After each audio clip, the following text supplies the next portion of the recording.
Available now. Link below. And now we dive into an electrifying showdown on national television that has set the internet ablaze. Picture this. The 5 on Fox News, usually a mix of banter and debate, turns into a battlefield where words are weapons and convictions clash with the ferocity of a thunderstorm. Jeanine Pirro, Greg Gutfeld, and Jesse Waters, armed with facts, wit, and unyielding resolve, stand against the onslaught of the radical left's narrative, emboldened by their co-hosts. It's a spectacle of truth confronting deceit, of American values challenged by bewildering ideology. This isn't just television, it's a mirror reflecting the tumultuous struggle shaping our nation's soul. As you watch this special report, remember the final thought. It's not just a conclusion, it's a revelation, a piece of the puzzle you didn't know was missing. So stay with us for this episode you can't afford to miss. The truth awaits. And before we dive deeper into tonight's pivotal report, let me share something crucial with you. In the same way our program brings to light the truths the mainstream media often ignores, there's a little-known device making waves for homeowners across the country. With energy bills skyrocketing, it's become essential to find ways to cut costs wherever possible. This device, a compact energy-saving marvel, is helping thousands slash their monthly bills by optimizing their home's power consumption. Imagine the relief of seeing those bills shrink. You can join this savvy group of individuals by visiting don'twastepower.com. Right now, they're offering an exclusive 65% off, so don't miss out on this opportunity. Visit don'twastepower.com and start saving today. Now, in an era where truth often finds itself besieged by the cacophony of mainstream media bias, a recent episode of the Fox News The Five has emerged as a beacon of clarity, courageously slicing through the fog of misinformation. At the heart of this confrontation was none other than the contentious ruling against former President Donald Trump by New York Judge Arthur Engoron. This decision, which levied staggering fines and imposed severe restrictions on Trump's business activities, has ignited a firestorm of debate across the nation. The ruling, steeped in controversy, represents more than just a legal setback for Trump. It symbolizes the relentless pursuit by certain political factions to undermine him at every turn. Critics argue that the decision is not just about alleged financial improprieties. It's a direct attack on the very essence of America's democratic principles and the rule of law. This is not merely a dispute over legal technicalities. It's a battle for the soul of America. Watch. Even if that was a bad representation by Trump, it has to be to their detriment. Who lost? No one. And what New York is saying now is not only are we not going to keep you safe from the super gangs, the MS-13 and the Trent-Aruga or whatever they're called, right out here 2 blocks away, which is why I won't even walk outside anymore. But what they're saying is that with Amazon and AOC, we don't want business in New York. They were going to get a $1.5 million tax break, and AOC went ballistic. We lost $4 billion in wages, 25,000 jobs, and $12.1 billion in benefits that would have been to New York businesses and to New Yorkers. This Letitia James is out of control. She is unethical. She is inept. You do not pick a person and say, I will find a crime. I don't like you. I'm going to find. We've got all this crime going out here, and this woman's after Donald Trump. Shame on her and all of them. How do you think the business community is actually looking at it? She says it's no big deal, but Kevin O'Leary says it's an atrocity. I'm not sure. I think we'll have to see how it plays out on the appeals court. And that's what everyone is waiting for to see, right? Because the state will have to prove exactly who was the victim in all of this. And I'm assume they've thought about this long enough that they have a good answer for that. But basically, everyone who is defending Donald Trump in this, from Kevin O'Leary to some folks here, is saying it is okay to falsify your business records, to issue false financial statements, to commit conspiracy for insurance fraud. When he goes out there, where's the fraud? The fraud is, and David Brooks lays this out really nicely. He was on a weekend show. He says you can't have 3 sets of books. You can't have the books for the bankers. So that's Deutsche Bank, who, is happy with all this. Then you have your IRS books. And we know that you're supposed to tell the IRS the truth.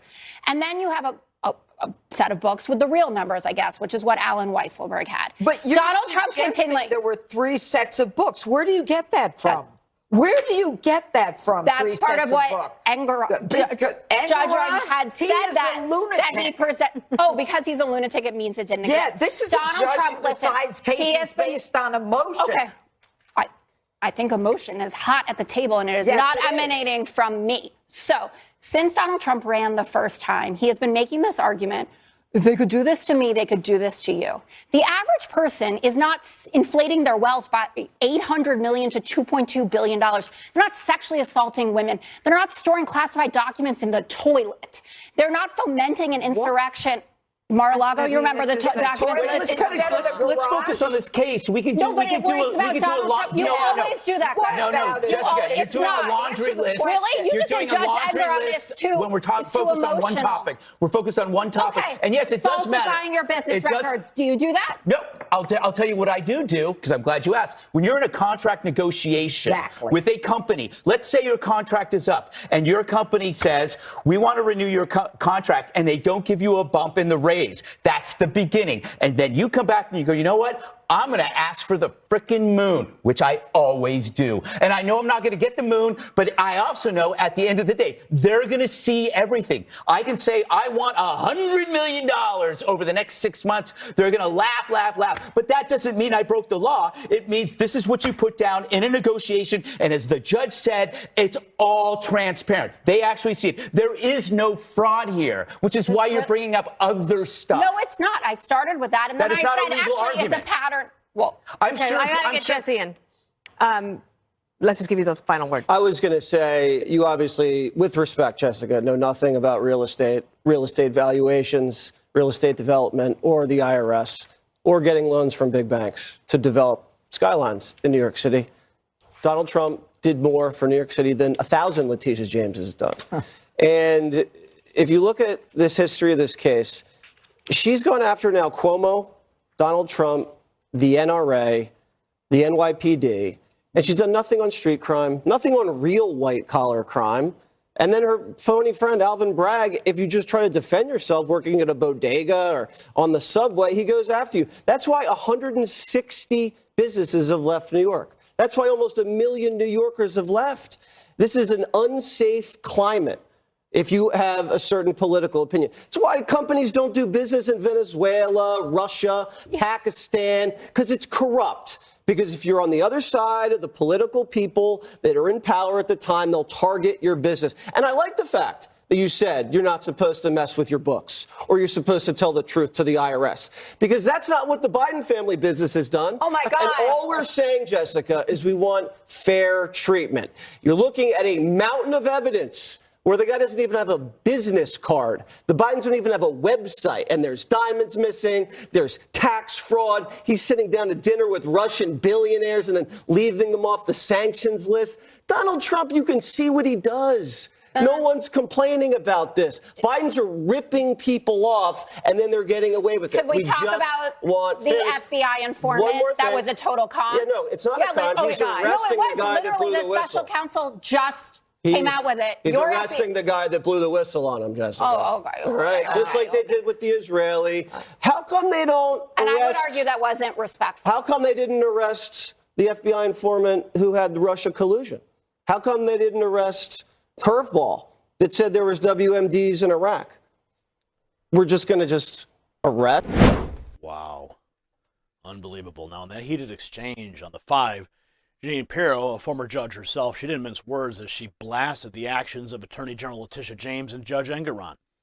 Her passionate defense of Trump was not just a critique of this particular case, but a broader indictment of what she sees as a politicized justice system that targets individuals not for their crimes, but for their political affiliations. This is beyond justice. This is a witch hunt. That's what she declared, her voice a mixture of outrage and disbelief. To single out Trump, to tarnish his name over alleged financial discrepancies while turning a blind eye to the glaring irregularities and potential crimes of others is not just hypocritical, it's fundamentally un-American. And Greg Gutfeld, Jesse Waters echoed her sentiments, each adding their unique perspective to the debate. Gutfeld, with his characteristic wit, pointed out the absurdity of condemning Trump for practices that are widespread across the business world. If adjusting asset values is a crime, he quipped, then every real estate developer in New York is guilty.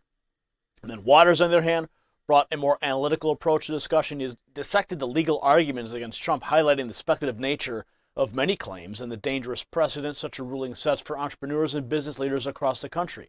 Today it's Trump. Tomorrow it could be any one of us. cautioning and underscoring the slippery slope of selective legal enforcement. Now, the debate on the five was not just about defending Trump. It was a rallying cry for fairness, due process, and the preservation of American liberties. The panelists' spirited defense of Trump underscored a growing concern among many Americans about the politicization of the legal system and the erosion of the fundamental principles that have guided our nation for centuries. As we've just heard, the implications of this case extend far beyond Trump himself. They touch on the very integrity of our legal institutions and the equitable application of the law.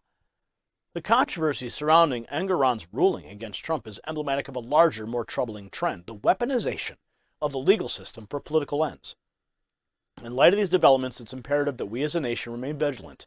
The selective prosecution and politicization of justice not only undermine the rule of law, but also erode public trust in our legal and political institutions. When the law becomes a tool for political warfare, nobody wins.